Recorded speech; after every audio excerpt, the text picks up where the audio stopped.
Gaano nga ba ka-maimpluwensya si Bini Aya? Mukhang unti-unti na kasing nahihimok ni Bini Aya ang kanyang mga kapwa Bini members sa pagja-jogging at mukhang may nagpaparinig ng Pinas version exercise. Kaya mga Blooms, abangers, kailan matutupad ang pangarap ni Mika Lim? Ako pangarap ko maging volleyball player. Pero ngayon parang gusto ko na lang mag-jogging sa UP. Pero may malaking hamon si Aya sa mga nalalabing members na hindi pa niya nahahatak para mag-exercise. Panahon na kaya para maulit muli ang Bini Run sa pangalawang pagkakataon? Ano sa tingin niyo? At hindi lang yan, dahil pati rin sa paggawa ng charity works ay nahahatak na rin niya ang ibang members. Iba ka talaga, Bini Aya. Iba ka talaga.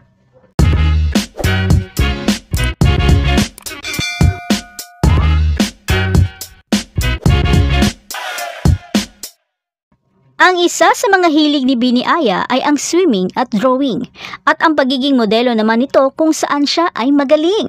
Pero nakaugalian na ni Bini Aya ang pagiging fitness enthusiast.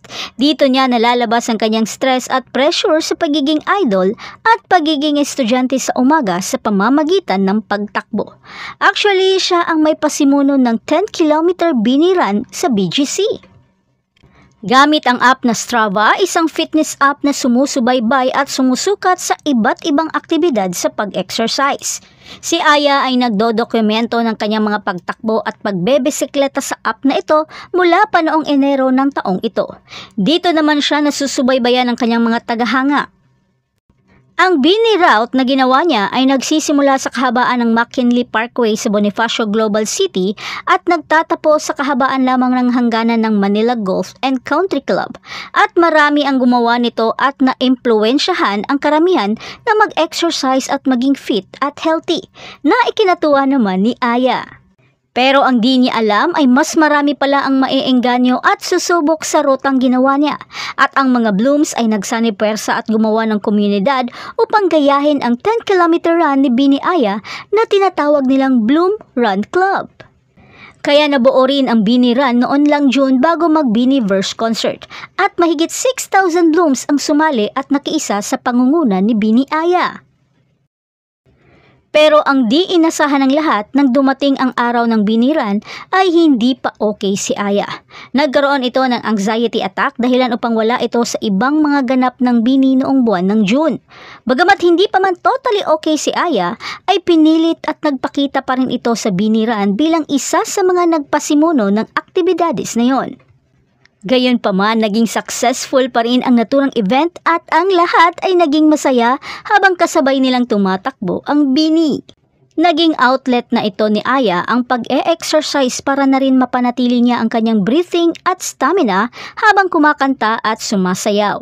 Lalo na hindi basta-basta ang kanilang ginagawang koryo, talagang patibayan ng lungs sa bawat steps. Kaya kahit nasa ibang bansa ay dala pa rin ito ang kanyang rubber shoes at sportswear sa US. Una niyang nahatak sina Maloy at Colette kasama ang kanilang coach na si Coach Matthew. Pagtungtong naman nila sa Canada, sinabayan naman siya ni Mika Lim. Kahit pagod at galing pa sa biyahe ay nag-quick exercise muna ang dalawa sa magandang view ng Canada. At hindi pa tapos ang mission ni Aya dahil nahatak niya na rin ang leader ng grupo na si Bini Juana. Kasama nila ang kani-kanilang mga nanay habang nagja-jogging sa UP. Kaya Juana, di mapigilang isiwalat ng maramdaman nito ang pagod at sakit ng katawan sa pagja-jogging. Hanggang sa nakasanayan na ni Juana at naulit muli ang pag-e-exercise nila, but this time kasama na si Bini Colette at ang aso ni Aya. Kaya may malaking hamon si Aya sa mga natitira pang mga Bini members. Tinanong naman siya ng mga Blooms kung sino pa ang hindi pa niya nare-recruit. Sumagot naman sina Stacy at Sheena sa X. Mukhang mahihirapan si Aya nito. Ano sa tingin nyo? Mahihimok kaya ni Aya ang tatlong natitirang member na sina Gwen, Stacy at Sheena? Habang nagpaparinig naman si Mika Lim sa kanilang pangarap during ASEA Music Festival. Kaya mga Mikaya, naglulook forward kung kailan magaganap ang Jogging Exercise Pilipinas version. Ako pangarap ko maging volleyball player. Pero ngayon parang gusto ko na lang mag-jogging sa UP. At hindi lang yan dahil bukod sa pagiging fitness enthusiast ay nahimok rin ni Aya sina Maloy at Colette na gumawa ng charity works na may pamagat na Aya Advocacy. Bagamat nagawa na ng tatlo noon sa mga bata, this time sa mga matatanda naman. At ang tatlo ay nagkakasundo pagdating naman sa ganitong aktibidad at syempre sa pamumuno pa rin yan ni Aya. Nagkaroon kasi ng charity program si Aya noong September sa Tondo, kaya gusto rin sumama ni Maloy sa susunod niyang charity. Talagang iba ang impluensyang dala ni Aya. And for me, this is the real meaning of beauty queen, na mamagnet niya ang mga nakapaligid sa kanyang advokasya. At ngayong Pasko, may bago na naman silang mapapasayang mga tao dahil sa kanilang Bini Bini charity. Universe does not model. She speaks. She's a diplomat, and her job is to pull in the audience when she's speaking to little girls. Hello, ladies. I am your Miss Universe, and I want you to be the best you can be. Pero syempre, mas excited ako na mahimok ni Aya ang tatlong nalalabing members. Napaka-challenging ito. At syempre, ang matupad ang pangarap ni Mika Lim bago magkaroon ng pangalawang Bini Run.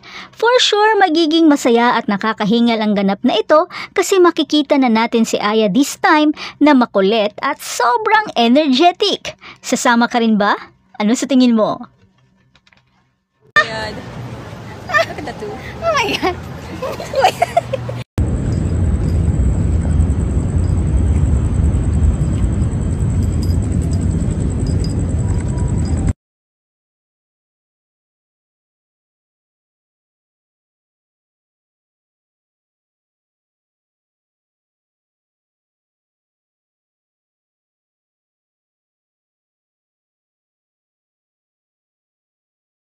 Three, two, one, camera, then everybody.